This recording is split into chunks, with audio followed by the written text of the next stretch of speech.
Приветствую всех! Давайте мы с вами сейчас посмотрим на видеоролик одного азербайджанского блогера.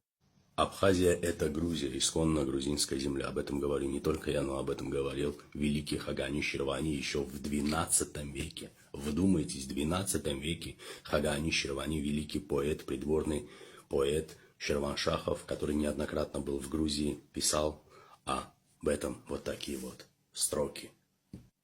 От любви к этой красавице, кудрявой и ясноликой, стал я жителем Абхазии и заговорил по-грузински. В один прекрасный день пешком я перейду в Абхазию. Верю, встретит меня распахнутыми двери грузин. Все это говорит о том, что Абхазия была регионом Великой Грузии, и в Абхазии говорили на великом грузинском языке. И с удовольствием Хагани Ширвани многократно посещал грузинские земли, где его с распростертыми объятиями встречали грузины, и неоднократно в своих произведениях он признавался в любви к Грузии. Читайте истории, не верьте фейкам. Да, действительно, средневековый поэт Хагани Ширвани посетил Абхазию, где встретил грузинскую девушку и влюбился в нее, и ради нее выучил грузинский язык. О ней посвятил следующий стих. «Как я красавицу-грузинку полюбил, чтоб с ней беседовать грузинский изучил. Я столько раз сказал «моди, моди, моди», что каждый волос мой со мной заговорил. Ты христианская красавица, душа в твоей сияет взоре. О сердце, чистоты неслыханной, со всякой низостью ты в ссоре. Но как же ты меня измучила, смотри, я исхудал, как волос, взываю моди понапрасну и таю и горю от горя». Но в данном случае азербайджанский блогер кое-что утаил от своих зрителей. Хагани Ширвани посетил не территорию, собственно, самой Абхазии, а территорию Абхазского царства. А это уже большая разница. Историю Абхазского царства, которая начинается в 8 веке нашей эры на территории современной Абхазии, в городе Анакапия, ныне Новый Афон, можно разделить на два периода. Первый период, 8 и конец X века, это эпоха правления династии Леонидов, или же Анасидов. Предположительно, они были из рода Ачва. Второй период, конец X века по середину XIII века, эпоха правления в этом государстве династии Багратидов. В конце X века Абхазское царство возглавил Баграт Багратид, племянник абхазских правителей, которого, кстати, армяне называли Сымбатом.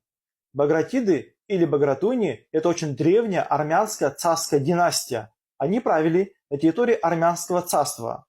Позже стали править на территории Таукларджети. Таукларджети – это небольшое грузинское государство, но населенное армянами и грузинами.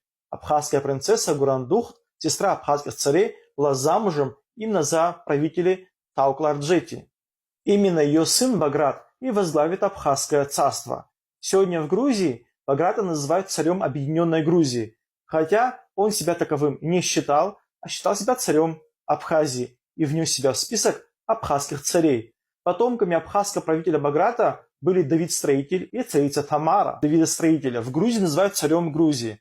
Кстати, в Мокском соборе X века на территории Абхазии там была раньше надпись о том, что Давид Строитель – это царь Абхазии. В царстве Багратидов, или же Абхазское царство, как они его тогда называли, жили очень много народов. Это были черкесы, абхазы, армяне, мигрелы, сваны, осетины, грузины, кипчаки и некоторые другие народы.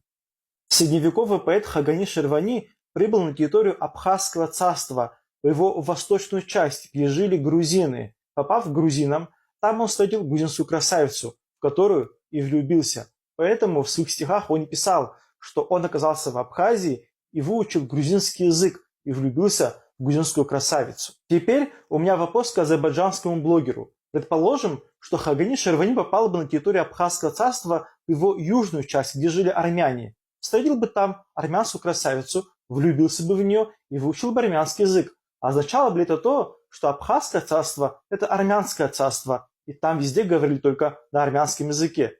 Ответ, я думаю, очевиден. Не так ли? Очень плохо, что некоторые блогеры рассуждают об истории, совершенно в этой истории не разбираясь. В данном случае им подходит выражение «молчание золота», дабы не казаться, вы поняли кем.